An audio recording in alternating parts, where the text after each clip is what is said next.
Hello guys, today we're going to go through fitting the new paddles from Aqualux Crafts onto Flydigi's Vader 4 Pro.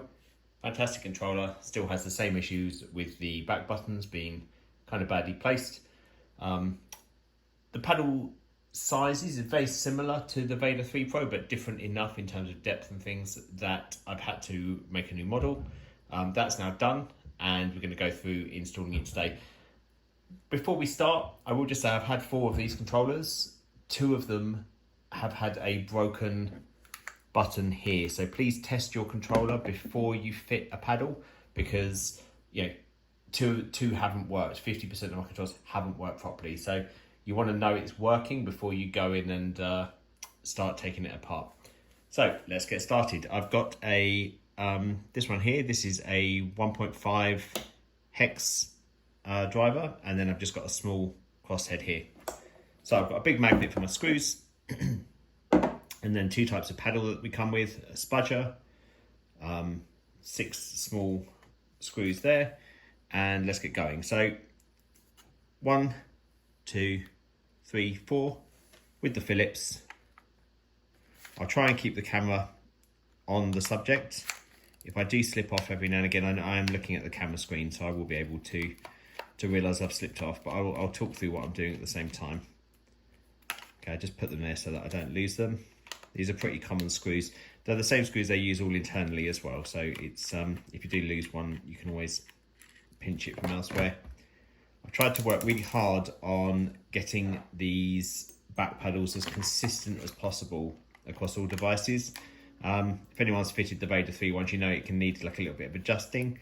I've tried to make this one need as little adjusting as possible, but there is still some variation. But we'll go through and we'll see if we can get it right first time here. So last screw here.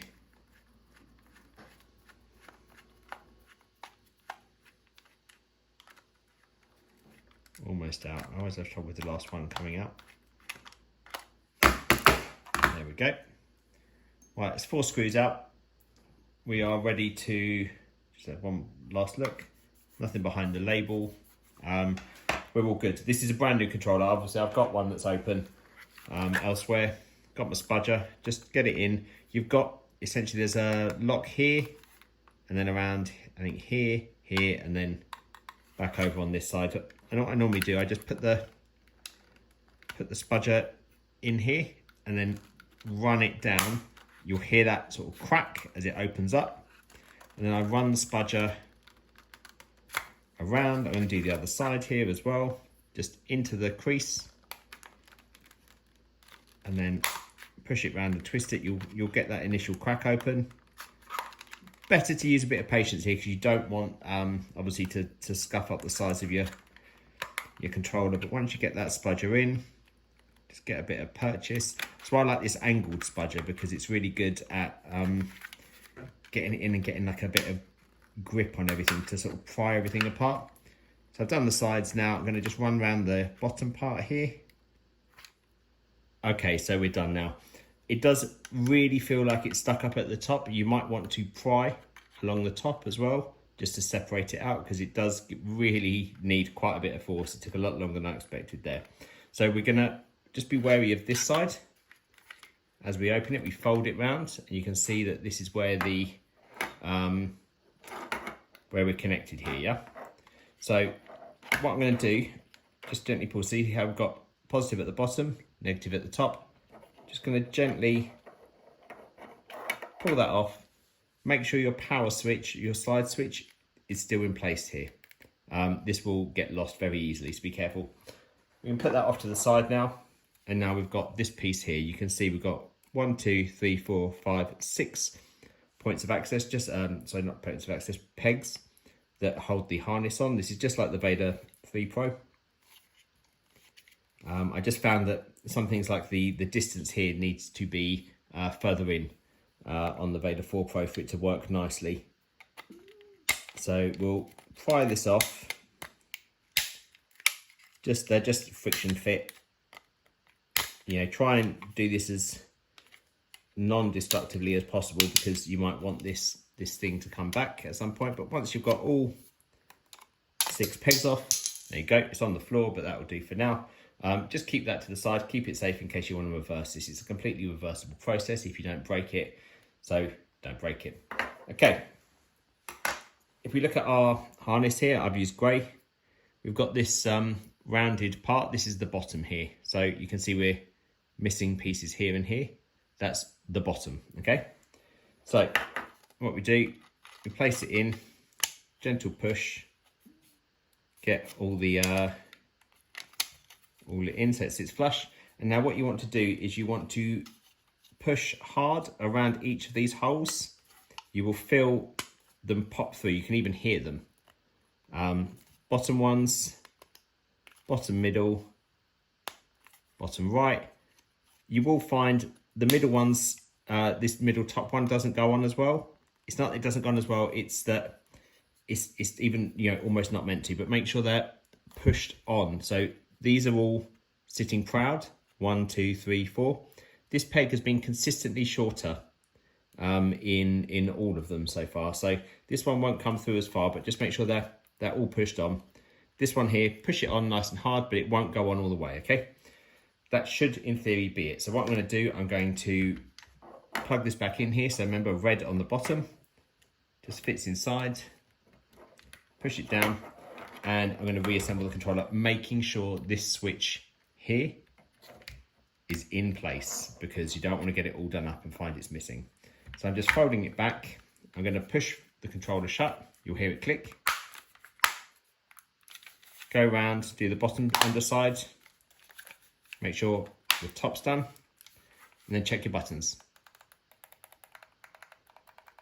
Right, I can hear they're all clicking, so we're going to do the controller back up now. You'll notice that was first time with no adjustments. That has, you know, I'm not saying your controller will always not need adjustments, but all of mine have gone in first time now.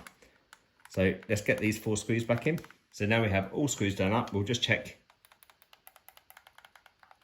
Perfect. That's exactly what you want, a nice clean press on each of them. Lovely. So now that's done, we decide what paddles we want. These are sort of your shorter paddles. They're going like this. I like to have mine a bit longer so that I can actuate them with this finger here. So I use this set. We will get both sets of paddles in the packaging, along with 6 screws. You need 4. You may find that I go to 1 screw with a registration dot. You'll understand it should be easy. So you'll assign it over the registration dot and then use 1 screw if I go that route. I haven't decided yet.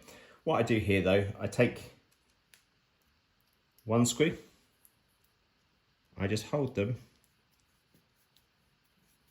I put it in till it just gets out of the other side, just a smidgen.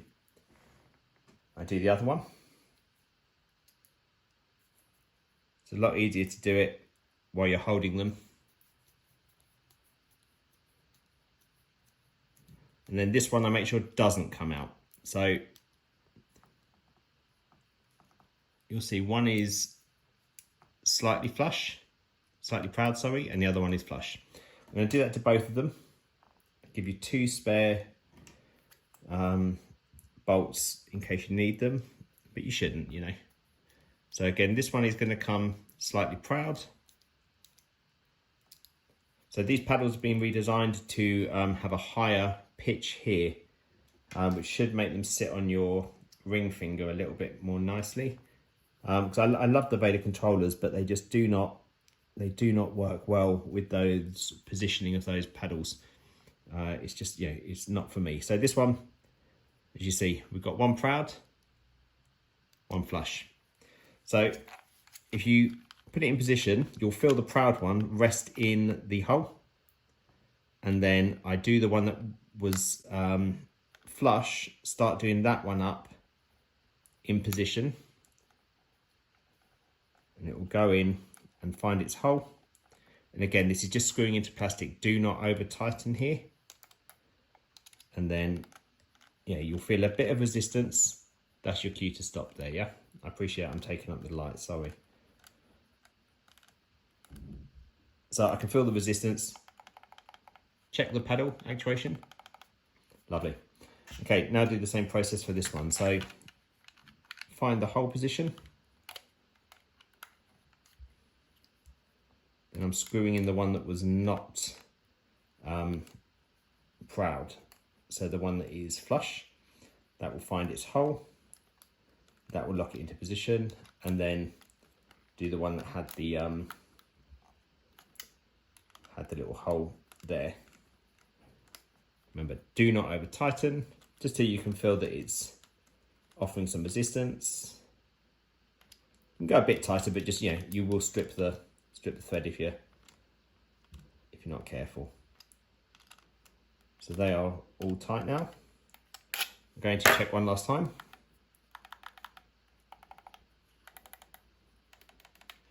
And that is how you install the paddles on the Vader 4 Pro. Happy gaming.